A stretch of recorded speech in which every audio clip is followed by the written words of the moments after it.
से जाकर एक्सप्लोर नहीं कर पाएंगे। लेकिन वो जमाने बीत गए जब किसी स्पेसक्राफ्ट का सूरज के पास भटकना भी मौत की दावत थी। बल्कि आज की 21वीं सदी के वैज्ञानिकों ने कुछ ऐसा करके दिखाया है जिसकी पिछली सैकड़ों पीढ़ियों में से किसी ने भी कल्पना नहीं की होगी। क्योंकि वैज्ञानिकों ने अंततः एक ऐसा स्पेस प्रोब भेजा है जो सूरज की सतह के पास से गुजरकर सही सलामत बच गया और उसने सोलर प्रोब को बनाने की पहल छड़ी, जिसकी मदद से वह सोलर प्रोब बिना ज्यादा नुकसान पहुंचे सूरज को टच कर सके और हमें सूरज की सटीक जानकारियां दे सके। अब आप में से कई लोगों को जहां पर यह समझ में नहीं आ रहा होगा कि सूरज को टच करने का मतलब क्या होता है। दरअसल ये तो हम सभी जानते हैं कि सूरज एक ऐसा स्टार है जो पूरी तरह से हाइड्रोजन और हीलियम जैसे एलिमेंट्स के प्लाज्मा से बना हुआ है, जिसका इनडायरेक्टली यही मतलब होता है कि यहाँ पर कोई भी ठोस सतह नहीं मौजूद है जिसके ऊपर किसी भी तरह का ऑब्जेक्ट लैंड कर सके। तो अब ऐसी सिचुएशन में आखिर ये स्पेस प्रोब सूरज को टच करके कैसे आएगा? अगर सीधे तरीके से बताएं तो सूरज को टच करके आने का मतलब यह है कि स्पेस प्रोब सूरज के कोरोना को टच करके आएगा। क्या बोला तूने? अरे नाराज क्यों हो रहे हो? ये अपने पड़ोसी देश वाला कोरोना नहीं है, बल्कि यह तो अपने सूरज वाला कोरोना है। आसान शब्दों में समझाऊं तो इसे आप हमारे सूर्य का आउटर एटमॉस्फेयर कह सकते हैं, या फिर एक ऐसी लिमिट जहां तक सूर्य की ग्रेविटी उसके सोलर विंड पार्टिकल्स को बांध कर रखती है। इस सीमा के अंतर्गत बहुत ही रेडिएटेड और आयनाइज्ड पार्टिकल्स मौजूद रहते हैं जो बहुत ही हाई स्पीड से लगातार सूरज के चारों ओर उसकी ग्रेविटी के कारण मूव करते रहते हैं। हाई स्पीड और फोर्स के कारण जब यही पार्टिकल्स सूरज के कोरोना को तोड़ देते हैं और बाहर निकलकर पूरे सौर मंडल में फैल जाते हैं, तब उन्हें सोलर विंड्स का नाम दिया जाता है। यह एक ऐसी सीमा होती है जहां से बेसिकली असली सूरज की शुरुआत होती है और यहीं से हमें सूरज के सारे इफेक्ट्स दिखने लगते हैं। बस यही कारण है कि हम लोग इस पॉइंट से सूरज की शुरुआत की कल्पना कर लेते हैं। हमारा पार्कर सोलर प्रोब भी सूर्य के इसी कोरोना के अंदर घूमता रहेगा जब तक कि उसकी यात्रा खत्म नहीं हो जाती। प्लान के हिसाब से इसको मल्टीपल सोलर ऑर्बिट्स करने के बाद ही सूरज के कोरोना में एंटर करना था और ठीक ऐसा ही हुआ, क्योंकि जब इस सोलर प्रोब ने सूरज का 8वां चक्कर काटा तब अंततः वह पल आ गया था जब वैज्ञानिक दिखने की भी हिम्मत नहीं करता वहां पर ये पार्कर सोलर प्रोब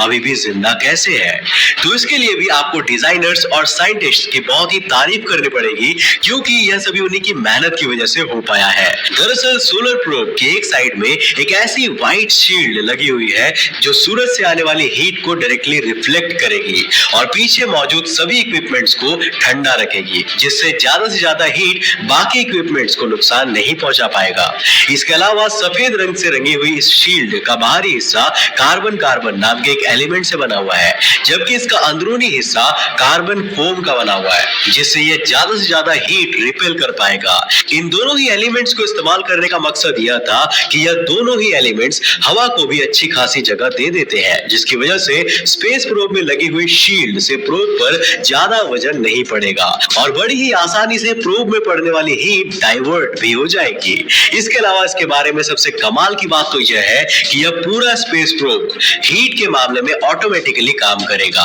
अब इतना तो वैज्ञानिक भी मानते थे कि इतनी लंबी डिस्टेंस तक किसी भी तरह की जॉयस्टिक काम नहीं करेगी। दूसरी बात यह भी थी कि सूरज का तापमान और वहां का वातावरण किसी तरह का असर दिखाएगा, इसके बारे में कोई भी सटीक तरह से कुछ भी नहीं कह सकता था और एक छोटे से तुक्के पर इतने बड़े मिशन को दांव पर लगा देना कहीं से भी बुद्धिमानी का काम नहीं था, जिस वजह से इस प्रोब में एक ऐसा ऑटोनोमस सॉफ्टवेयर इंस्टॉल किया गया है जो प्रोब में लगे चारों सेंसर्स की मदद से ये डिटेक्ट कर पाएगा कि आखिर हीट सोर्स आ कहां से रहा है और सोर्स डायरेक्शन डिटेक्ट करने के बाद हीट शील्ड को उसी तरफ घुमा देगा ताकि वापस से स्पेस प्रोब सही दिशा में चलने लगे और उस पर ज्यादा गर्मी का प्रभाव ना पड़े। अब इसे कहते हैं भाई अक्ल की बात। इसके अलावा स्पेस प्रोब में हीट शील्ड के बिल्कुल पीछे एक कूलिंग सिस्टम भी लगा हुआ है जो पानी की मदद से लगातार सर्कुलेशन करते हुए हीट शील्ड समेत प्रोब के किसी भी हिस्से को मेल्ट होने से बचा कर रखता है। इसके अलावा इसमें और भी ना जाने कितने तरह तरह के इंतजाम किए गए हैं जिनके डिजाइन को किसी आम इंसान द्वारा आसानी से समझ पाना भी संभव नहीं है और बस इन्हीं कॉम्प्लिकेशंस के साथ ही आज ये सोलर प्रोब अपनी असंभव यात्रा को जारी रख पा रहा है। अभी तक तो इस सोलर प्रोब ने हमें बहुत ही नियमित जानकारियां दी है, जैसे सूर्य द्वारा रिलीज की जा रही मैग्नेटिक एनर्जी भी इसकी सतह से ठीक उसी तरह निकलती है जैसे हमारी धरती पर किसी ज्वालामुखी के अंदर से लावा निकलता है। जब सूरज की सतह का प्रेशर बहुत ज्यादा बढ़ता रहता है तो यही मैग्नेटिक एनर्जी आपस में बहुत फोर्सफुल हो जाती है और फिर पूरी ताकत से उस मैग्नेटिक फोर्स को सूर्य के एटमॉस्फेयर में रिलीज कर देती है। जब किसी सोलर पार्टिकल को इस फोर्स का ज्यादा डोज मिल जाता है तो वह कोरोना के सरफेस को पार कर जाता है और आगे किसी सोलर विंड की तरह सौर मंडल में तैरता रहता है। तो वहीं दूसरी ओर जो सोलर पार्टिकल्स इस कोरोना के अंदर रहते हैं वो सूरज की चुंबकीय तरंगों से बंधे हुए होते हैं, जिस जिसकी वजह से वो उस समय तक सूरज को नहीं भेद पाते। अगले आने वाले सालों में तो ये सोलर प्रोब और भी कई हैरत अंगेज खुलासे करने वाला है, और उनमें से सबसे जरूरी होगा ये सवाल कि आखिर हमारे सूरज में ऐसा क्या है जो ये अभी तक का इकलौता ऐसा स्टार है जिसने किसी लिविंग ऑर्गेनिज्म या